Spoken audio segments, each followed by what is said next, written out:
তাকে মার্ডার করে দেওয়া হতো।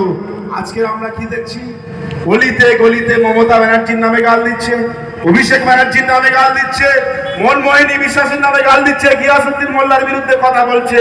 আজকের মমতা ব্যানার্জির সরকারটা পশ্চিম বাংলায় আছে বলে আমি বিচার না করতে পারি তাহলে সিবিআই হাতে তুলে দেবো। তাহলে সিবিআই হাতে 1 মাস হয়ে গেল তুলে দিয়েছে, কি এসেছে? একজনকেই শুধু অ্যারেস্ট করেছে, আর কোনো ধর্ষককে খুঁজে পাচ্ছে না। তাহলে বলি বন্ধুরা, দিদির হাতকে শক্ত করুন। দিদিকে আপনারা ভুল বুঝবেন না। আপনারা দেখেছেন গতকাল বিধানসভায় আমাদের এমএলএ সাহেব ছিল, দিদি একটা অপরাজিতা বিল পাশ করে শুনিয়ে আর পথে নামবো। তাই দেখুন, দিদি সবার সঙ্গে আছেন, সাথে আছেন। আপনারা নারীরা যারা আছেন আপনারা অবশ্যই পথে নামবেন, এবং ডাক্তারদের উদ্দেশ্য বলছি আপনারা অবশ্যই পথে নামবেন। কিন্তু পথে নেমে এই মুখ্যমন্ত্রীর পদত্যাগ চাই, মুখ্যমন্ত্রীর পদত্যাগ চাই, এটা কেন ইস্যু নয়। ইস্যু হচ্ছে আমাদের সবাইয়ের ইস্যু, উই ওয়ান্ট জাস্টিস। আমরা সবাই জাস্টিস চাই। তাই বক্তব্য দীর্ঘায়িত করব না। সবাই ভালো থাকবেন, সুস্থ থাকবেন এবং মঞ্চ আইন পাস করতে পারে, তাহলে কেন ভারতবর্ষের বুকে একটা কঠোর আইন চালু করা যাবে না? এই আইন পাস করতে হবে। আমাদের নেতা অভিষেক বন্দ্যোপাধ্যায় দ্ব্যর্থহীন ভাষায় বলেছে, আপনারা শুনেছেন।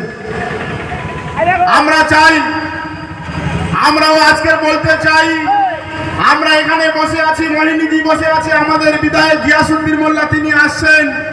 আমরা এই মঞ্চ থেকে আমরা তীব্র ভাষায় আক্রমণ করতে চাই কেন্দ্রে নরেন্দ্র মোদী সরকারকে, যে আজকের সিবিআই এর হাতে 17-18 দিন হয়ে গেল, এখনো পর্যন্ত মৌমিতা দেবনাথের বিচার হয়নি।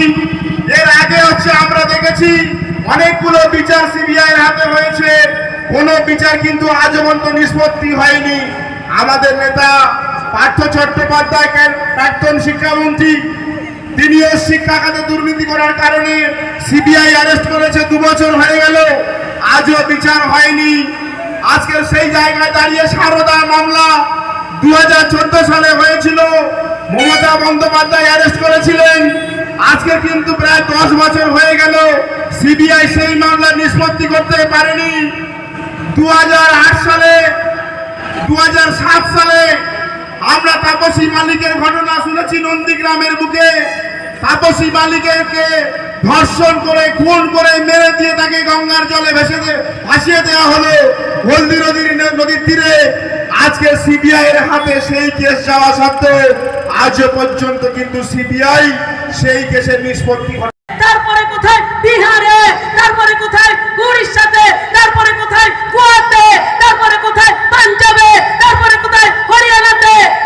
জম্মুতে আমার বোন আশিফা কি দোষ করেছিল, তাকে ধরে নিয়ে গিয়ে টুকরে টুকরে কয়েকদিন রেখে সিদ্ধান্ত ধর্ষণের পর ধর্ষণের পর ধর্ষণের পর ধর্ষণ করে তাকে ছাদ থেকে ফেলে মেরে দিয়ে তাকে জ্বালিয়ে দেওয়া হয়েছিল। এটাই নরখাতক ওই নরেন্দ্র দামোদর দাস মোদী, ওই বিজেপির কাজ। তৃণমূল কংগ্রেস এটা করে না, কারোর বাড়িতে গিয়ে বলে না এই তোর বোন ভোট দে, না হলে তোর বোনকে রাতের অন্ধকারে টেনে নিয়ে গিয়ে ধর্ষণ করবো। করেছে নাকি? যেটা আপনারা রেপড়া সুজাতা দাসকে করেছিলেন, ধর্ষণ করে তার মাতৃদ্রোণীতে লোহার রড ঢুকিয়ে দিয়েছিল কারা? তারা কাস্তে আতুরি, তারা ভুলে যায়নি বন্ধু।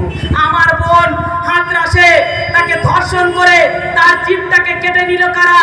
তারা আপনার বন্ধু ওই ভামেরা, অর্থাৎ ওই পদ্ম। হাতরাসে আমার বোনটাকে কিভাবে মারলো? উন্নাওতে মারার পরে তার বাবা ছিল একমাত্র দর্শক, যার মেয়েকে টেনে নিয়ে গিয়ে ধর্ষণ করা হয়েছিল সাক্ষী, তার কাকাকে গাড়ি চাপাতে মেরে দেওয়া হলো। আর যারা সেই সাক্ষী ছিল তাদেরকে উঠাও করে দেওয়া হলো। তার বাবা আজও জেলের মধ্যে টুকরে টুকরে কাঁদছে।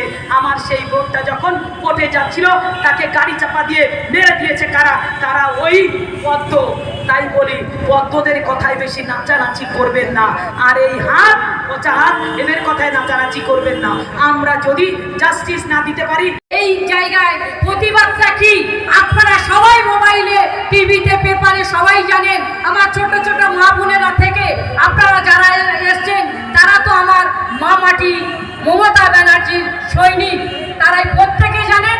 আজকের যে আমাদের আরজিকরের যে জুনিয়র ডাক্তার, কারোর দিদি, তিনি যে ধর্ষিতা হয়েছেন তার জন্য আমরা সবাই দুঃখিত, লাঞ্ছিত, আমরা অপমানিত, নির্যাতিত, যে আমরা আজকে সেই মেয়েটা আমাদেরও বোন হতে পারতো, আপনাদেরও মেয়ে হতে পারতো, আপনাদের দিদি হতে পারতো।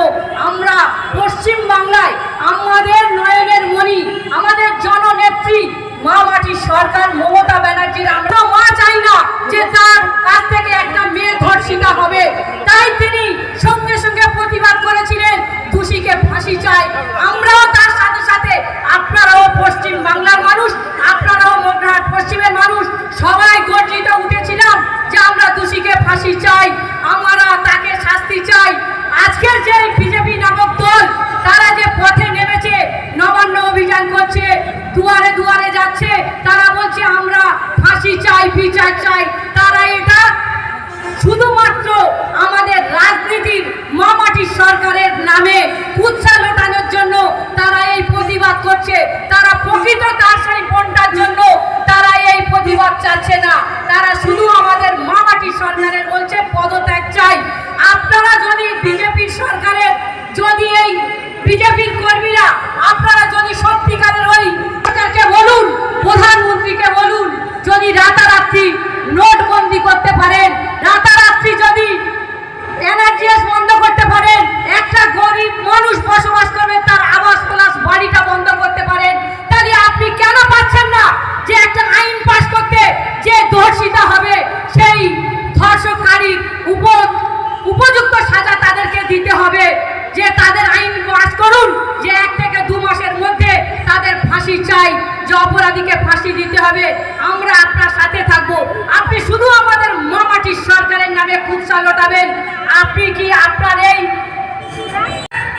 মুখ্যমন্ত্রী হয়েছে, আমি আপনাদের কাছে একটা প্রশ্ন করতে চাই, যারা সামনে বসে রয়েছেন আমার মা ভাই বোনেরা, যারা আমার বক্তব্য শুনছেন, আমি তাদের কাছে প্রশ্নটা রাখছি না, আমি প্রশ্ন রাখতে চাই যারা আমার বোনের জন্য গান বাজছেন, কান্না করছেন, কষ্ট পাচ্ছেন, জাস্টিস চাইছেন না টিআরপি বাড়াতে চাইছেন, না মমতা বন্দ্যোপাধ্যায়ের পদত্যাগ চাইছেন, কোনটা চাইছেন খোলসা করে আপনাদেরকে বলতে হবে। শুধুমাত্র জনগণকে খেপিয়ে প্রতিদিন ওই রাস্তায় we want justice, we want justice, এভাবে জাস্টিস হয় না গো মা, হয় না বিজেপি সরকার। জেনে রাখুন, যারা সিপিএম করছেন, যারা কংগ্রেস করছেন, বাপের বেটির মতো মমতা বন্দ্যোপাধ্যায় যেটা বলেছিলেন যে ধর্ষণ একটা ব্যাধি, যে ব্যাধি থেকে মুক্ত হওয়ার জন্য আমরা যারা নারী জাতি আমাদের পরনে সেই বস্ত্র নেই, কিন্তু একটা মহান অস্ত্রের প্রয়োজন, যেটা ফাঁসি, ফাঁসি, ফাঁসি। আজও পর্যন্ত কোথাও সেই ফাঁসির সাজা এই ভারতবর্ষের এই নরখাদক নরেন্দ্র দামোদর দাস মোদী দিতে পারেনি। কি বললো? বললো 12 বছরের নিচে যদি কোনো নারী ধর্ষিতা হয় তার ফাঁসি হবে। আর উদ্দেশ্যটা কি?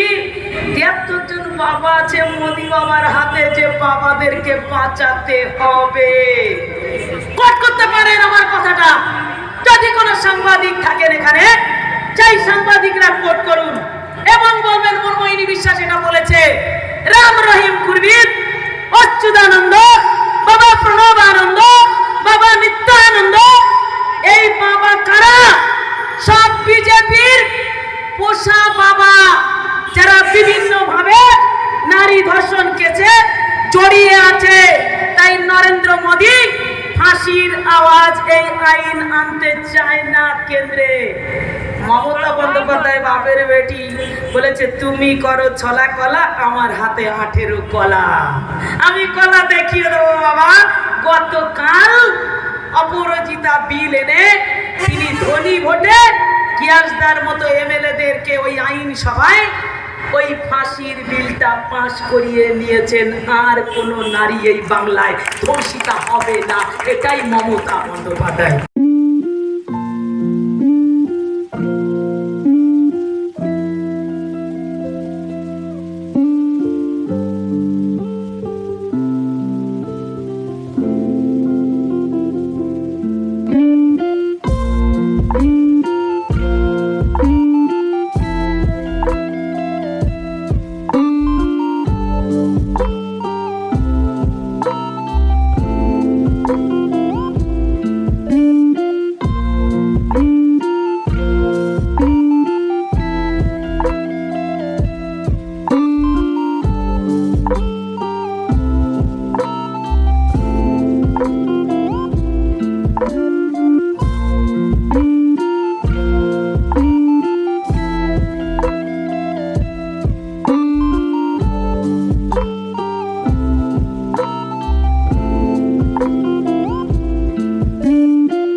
করুন।